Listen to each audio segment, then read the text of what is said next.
Oh, hello there, dear people of the internet. Welcome to another video where today we're going to talk about the Warframe Augment buffs part 3, which are all the Warframe Augment buffs that were released with Lost Prey. And this is, for the time being, going to be the last buffage of the Warframe Augment. Okay, so first on the menu we have Revealing Spores for Sarin. This is a Spore Augment, of course, which would previously mark all infected enemies that were within 40 meters of you on your minimap. And the change here is relatively minor, but definitely cool because it now also provides 40 meters of enemy radar on top of that. Next up, we have Spellbind Harvest for Titania. This is for Spellbind, her first ability, which would previously make it so that when you hit at least 4 enemies with it, you gain 50 energy. Now, while this is still the case, it will also now provide 40% extra power range for Spellbind on top of the 50 energy. This is pretty cool because it allows you to hit more than 4 enemies much more consistently after the first cast, which then allows you to generate a lot of energy since Spellbind costs less than 50 to cast. And the second one for Titania is Beguiling Lantern, which is for a third ability, Lantern, which would previously make it so that enemies attracted to the lantern would take 100% extra melee damage, but this has now been changed so that they take 100% more damage from all weapons. This is pretty cool, especially since this damage taken increase on the enemies is scaled by power strain, so you can get quite a bit of extra damage from this. Next up, we have Pool of Life for Trinity's Well of Life, her first ability, which would previously make the marked enemy drop 4 health orbs and have a chance to drop an energy orb when they die, and this has now been changed so that they drop the 4 health orbs and they are guaranteed to drop an energy orb as well. Up next, we have Prolonged Paralysis for Valkyr's third ability, Paralysis. This would previously make it so that any enemy hit with Paralysis would be pulled towards you and stunned for 200% of the ability's duration, and it would knock the enemies down. And while it still pulls the enemies towards you, it does it in a much better way, so instead of the enemies flying around all over the place and being knocked down, they are neatly arranged in a nice little pile, and it doesn't knock them down anymore. It instead just leaves them open to a regular finisher. And the second one for Valkyr is Swingline, which is for her first ability, Ripline. This makes Ripline make your next 4 Riplines free as long as you don't touch the ground. And the change here is that it now provides 20% parkour velocity at all times as well. This is actually not too bad. The Swingline Augment is all about mobility, so this is very on brand. Next on the menu, we have Photon Repeater, which is for Vauban's third ability, Photon Strike. This would previously make it so that whenever your Photon Strike hits at least 5 enemies, the next Photon Strike will be free. And while that remains unchanged, if you hit 5 or more enemies, the next Photon Strike will also hit twice. This is actually very strong because it effectively makes the ability do double damage as long as you can hit 5 or more enemies, which isn't that difficult, especially on Vauban that can vortex them all together. Next up, we have Shocking Speed for Volt's Speed, his second ability, and this would previously do 175 damage to enemies that were near you when you were under the effect of speed. This has now been buffed to 300 base damage, and it's been given a proper radius of 3 meters, which is scalable with power range, which wasn't previously possible. This is actually a very nice change indeed, because this could just straight up be the best speedrunning setup for low-level missions, especially since it can also trigger Archon Strike, so it will generate energy for you. And the second Volt buff comes in the form of Transistor Shield, which is for his third ability, Electric Shield. This would previously make it so that whenever an ally would pick up your shield, 300% of the damage absorbed by the shield would be added to your passive. And while it still does that, it's no longer limited to one ally, so all your allies and you can carry the shield at the same time, and it also allows you to drop a shield while you're already holding one, which is very nice. Now after that, we have Wisps' Critical Surge Augment, which is for her third ability, Breach Surge, which would previously give you extra crit chance for sniper rifles if you teleported to a reservoir with Breach Surge, with the amount of crit chance being dependent on how far away the reservoir was when you teleported to it, with a maximum being 350% crit chance. This has now been changed so that it provides crit chance to all primary weapons, though instead of maxing out at 350%, it maxes out at 250%. This is still a lot of crit chance, and it's not difficult to get the full amount, so this is definitely a nice change. Next up, we have a somewhat minor but kind of cool change to Wukong's Enveloping Cloud, which is for his second ability, Cloudwalker, which makes it so that whenever you enter Cloudwalker, if there are any allies near you, they will become invisible for 14 seconds. Now previously, this invisibility would break if the allies were to attack from it, but that's no longer the case, which is definitely cool. Next up, we have Relentless Lost, which is for Zaku's third ability, Lost. This just had a neat little addition to it. So basically the way Lost works is it has 3 different variations, and if you cycle between them, Relentless Lost will give you 35% power strength for Lost, but you can't use the same version back to back. This was already pretty neat, but it got even neater because now on top of the strength you also get 15% power efficiency for Lost if you cycle through them. This makes cycling through the ability much cheaper, which is definitely nice. And we are slowly nearing the end with target fixation for Zephyr's Tailwind. This is an interesting augment because it gives you sort of like a semi-permanent buff that increases your tailwind damage by 100% for every enemy you hit with it, but it only lasts for as long as you stay in the air. But if you land on the ground and you stay there for more than 2 seconds, the buff will be gone. And while it still works exactly the same, it will now also reset your bullet jump every time you activate Tailwind.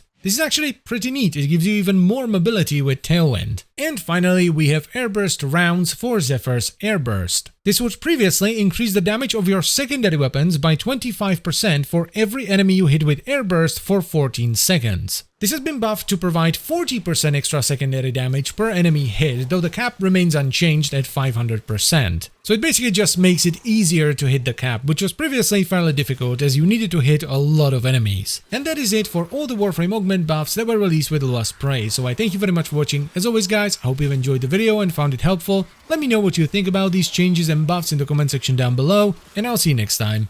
Bye bye.